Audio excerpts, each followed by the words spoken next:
Steel City. Is everybody ready to go? Let's proclaim the greatest radio show. Week 4, fantasy football. Dash, it's seriously like a quarter of the season over already. In real football, too. Believe it.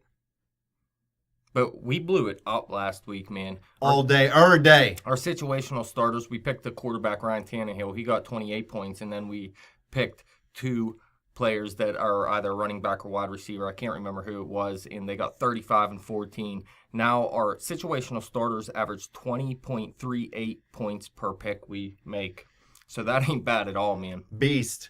And our sleepers, running backs, wide receivers, and tight ends average 13.5. We picked a quarterback. He got 23. And our deep sleepers have been even better. At running back, wide receiver, and tight end, we average 15.13 points per game per player.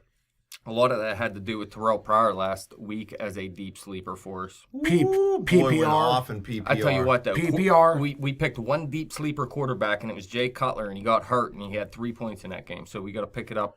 Thanks a lot, Cutler. area. Way to ruin our average. But here it is. Look, man, our total for running backs, wide receivers, and tight ends, 16.33 points. So we pick about 9 players a week. Not bad, man. 16 points. I should actually put these players in my daily fantasy because this is actually doing better than my daily fantasy. It's doing better than both my 1 and 2 fantasy teams. Okay, here we go. Your daily fantasy is really struggling because Really 3 weeks in a row you've been bested by the reigning spread fantasy champion. But Dash had the best draft 2 years in a row. We're not even talking about this. We're not even talking about a spread team. This is just a quick daily. I'm up about 25 points already, and Dak Prescott's getting a start for me in daily, but that's beyond the point. Let's work into these situational starters because we do give you pops. We do give you players that get points. Please believe it. Who are you going with? Well, he's in my lineup off the bat, and I picked him up off waivers because some of my running backs are hurt. Doug Martin, Rawls from Seattle, they're on the bench. I don't know what to expect from them. So I'm going to stick with Theo Riddick. He's at Chicago. They give up the 9th most fantasy points to running backs. You know, Amir Abdullah, he's out. He's beat. I also had him on my roster. He's on IR. I did cut him. And, Theo Riddick, he must have had double digits last week. I lost, but I think he had double digits. What did he do? Yeah, he didn't have a huge game or anything. It was in the passing game still. Look, he had 7 receptions for 39 yards. He had 10 carries for 9 yards, actually. So it wasn't a good game on the ground. And actually, a guy named Dwayne Washington. The Steelers cornerback from the early 2000s? You're dead wrong. This guy outrushed Riddick last week on the ground, had the same number of carries, so it looks like Dwayne Washington may be the guy on the ground, but Theo Riddick's the guy they're going to use in the passing game, and that's where he's most valuable. And PPR. I think he has a good chance this week to have a big game against Chicago, who we know can be burnt. Dash, he's not either one of our sleepers or any of our players on this list, but I read right before we came on the air, CJ Spiller's most likely going to sign with the Seahawks. Week 1, his first week, I don't want to say week 1, you don't expect a whole lot from him. Any value at all as a third down back for them in the future? Well, I mean, I thought he went to the perfect situation when he went to New Orleans and he shit the bed, really. So, I don't know. It's kind of hard to say because they still like Thomas Rawls out there, but he's hurt. Christian Michael looked very good in his last game. I mean, they may run Spiller as the third down back, but I don't expect him to get many receptions in a passing game or anything, so I wouldn't expect much from Spiller. Who are you going with for situational starters?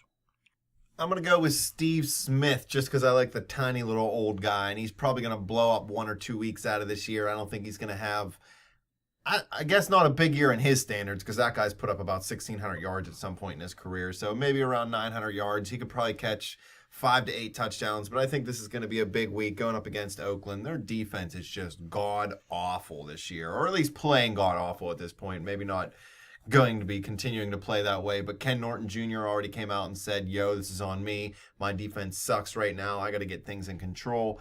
I don't think it happens this week. The Baltimoreans are surprising me at 3-0. Flacco's knees held up so far. It hasn't broken half. They've played garbage. Yeah, they have. But, 3-0 is still 3-0. They're number 1 in the division. And until they give it up, I expect to just keep seeing that offense get a little bit better. Mike Wallace opens up a lot of stuff if he keeps going deep. Yeah, Steve Smith actually had his breakout game last week, 8 catches for 87 yards. He was targeted a season-high 11 times, and actually he has 26 targets through 3 games, so he's still being targeted a ton here from Joe Flacco. Mike Wallace has seemed to help out this offense a little bit as well over the top.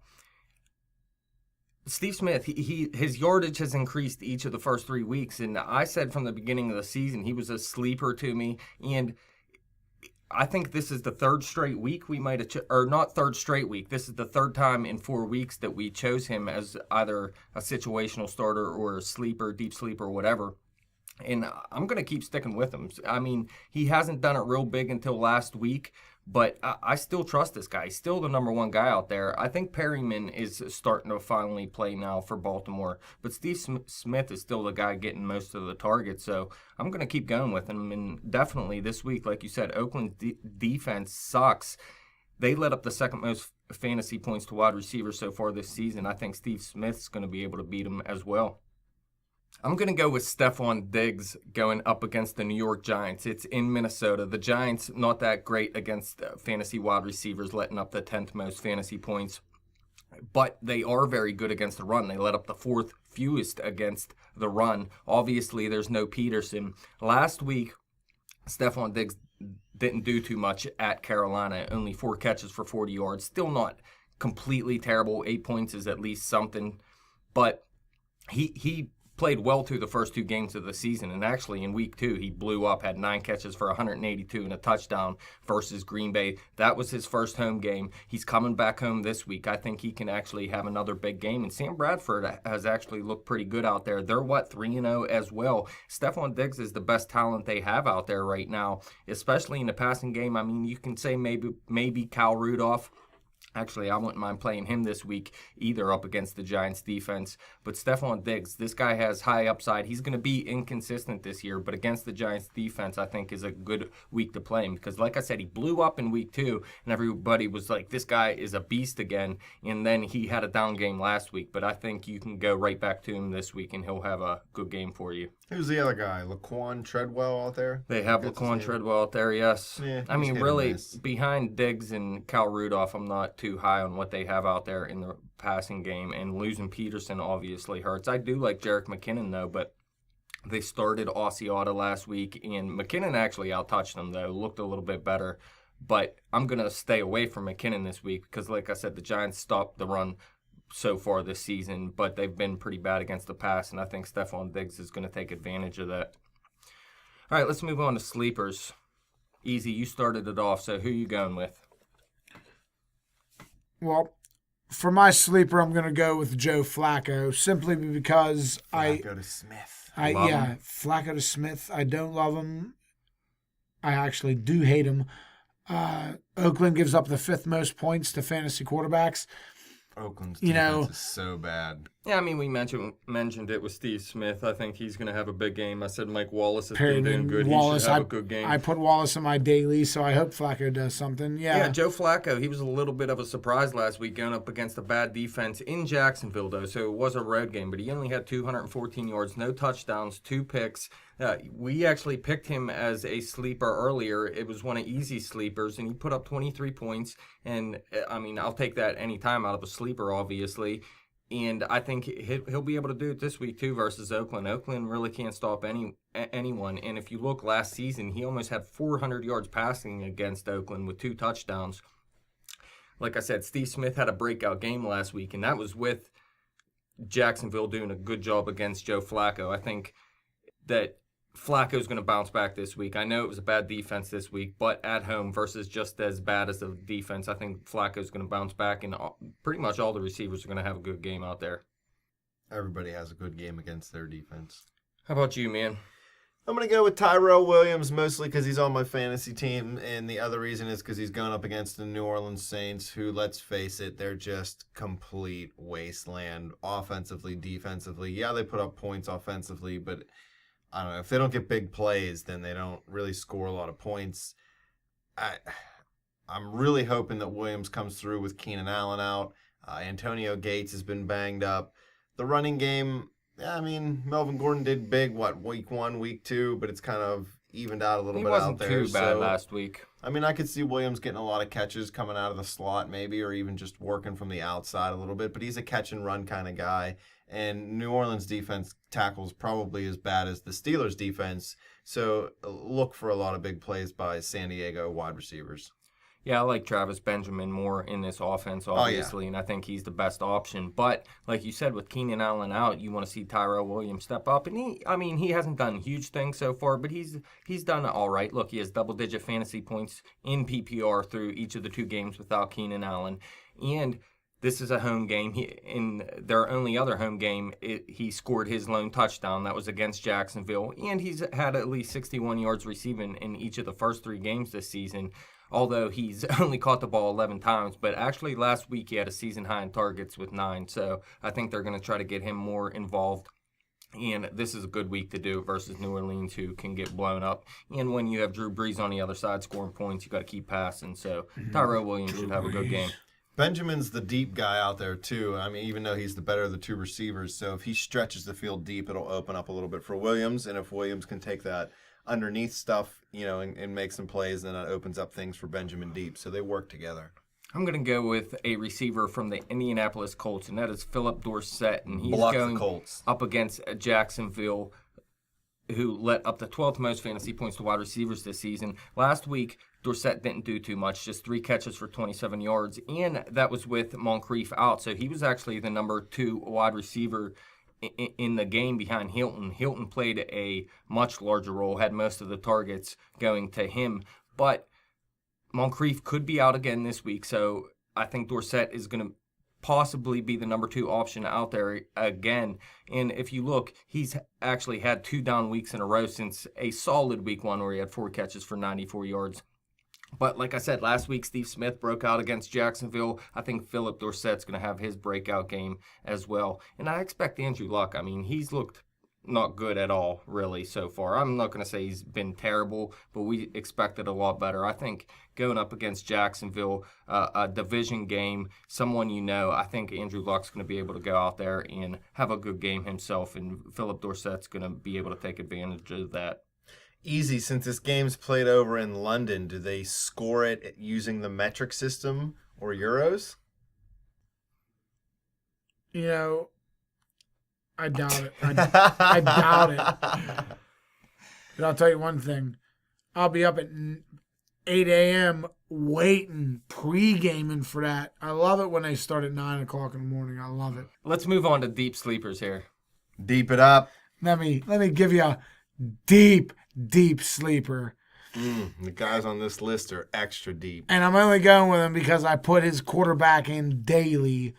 My man, Cole Beasley. All right, up against the San Francisco 49ers. Cowboys, I hate them. Hate them all.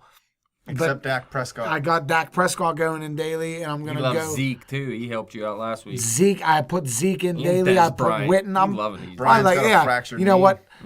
I like Witten, too, those guys.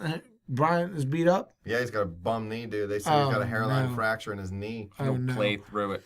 But I'll tell you what, Cole Beasley, 25 targets through the first 3 games. That's a lot. Dude's running around. He's probably like the NFC Edelman, you know what I mean? He actually looks like Prescott's favorite option. Oh, well, that's good for me. I mean, he's been very consistent, very reliable, and I'm down with it. I got him going. Yeah, he's had double digits in 15. fantasy each I'll of give the him first 3 15. weeks of the season. Has at least 5 receptions and 65 yards in each game. San Francisco's defense has looked bad at times this year, looked okay at times this year, but I expect Dallas to be able to move the ball on him. And Cole Beasley is a guy that's had, like you said, been very reliable for Dak Prescott. So, yeah, Cole Beasley, I'm thinking about actually picking him up. He's still out there in our league. How about you, Jim? Well, there's 2 guys left on the list. One of them I dropped on my fantasy team to pick up Alex Smith, so I'll leave him for you. So I'll take Pierre Garçon. 2 reasons. A, I don't want to talk about Kevin White. B, Garçon's going up against Cleveland. That should be fact enough for anybody to put him in their lineup if he's on your team. Anybody versus Cleveland. Yeah, Cleveland's terrible. Cleveland's terrible. Well, look, we took $34. Pierre Garcon in week 1, and that's when he had his highest fantasy total. I think it was only 11 points or something now. But He's I going to think get 1,100 this week. Yeah, I think he's going to outdo it this week. It's obviously, like you said, a great matchup or whatever. And it's not like he's going to blow up or anything, but I think he's a safe bet to do at least 11 points this week. And I think Jamison Crowder is a guy that's been doing good things in that offense out there, and he's actually more reliable to me. And I think Crowder's going to have a good game as well. Bye weeks always start in week 4. Feels like it's early this year. Yeah, I think it does, man. It would suck to have a bye this early. But like you mentioned, the other guy here, Kevin White, going up against Detroit. Detroit has been bad against the pass. They've actually led up the 15th most fantasy points to wide receivers so far, though, so that isn't completely terrible. But the Lions defense, they've been getting towards, 10 passing touchdowns allowed through 3 games. That's the most in the NFL. Kevin White's actually had 13 targets through the first 2 games of the season. Last week, 14 targets with my man, Brian Hoyer at quarterback. Now, he did end up with just 6 catches for 62 yards. He looked terrible in the playoffs last year, but I'm telling you, man, in fantasy, Brian Hoyer always helps the receivers out, and he can get you some points as well. He actually had a good game last week, and if you would have put him in, hey, you would have been happy with the results. But Jay Cutler could return this week. If he does, I think that actually takes away from Kevin White a little bit. I'd rather have Brian Hoyer in there, to tell you the truth. Yeah, but Cutler's even worse.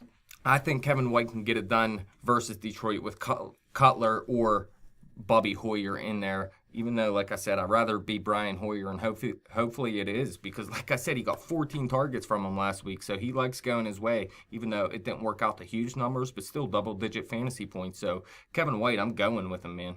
There's talk Ryan Tannehill is going to be out after the year, and Adam Gase is going to bring in Cutler from Chicago. Bring over Bobby Hoyer instead. That's my answer to that. And I'll take Ryan Tannehill as Big Ben's backup next year. Yeah. Yeah, getting paid to do that. Nope, we're giving him $3 million. All right, Dash, your favorite time of the segment. Russell Kaiser says start Crabtree or Macklin in a PPR league.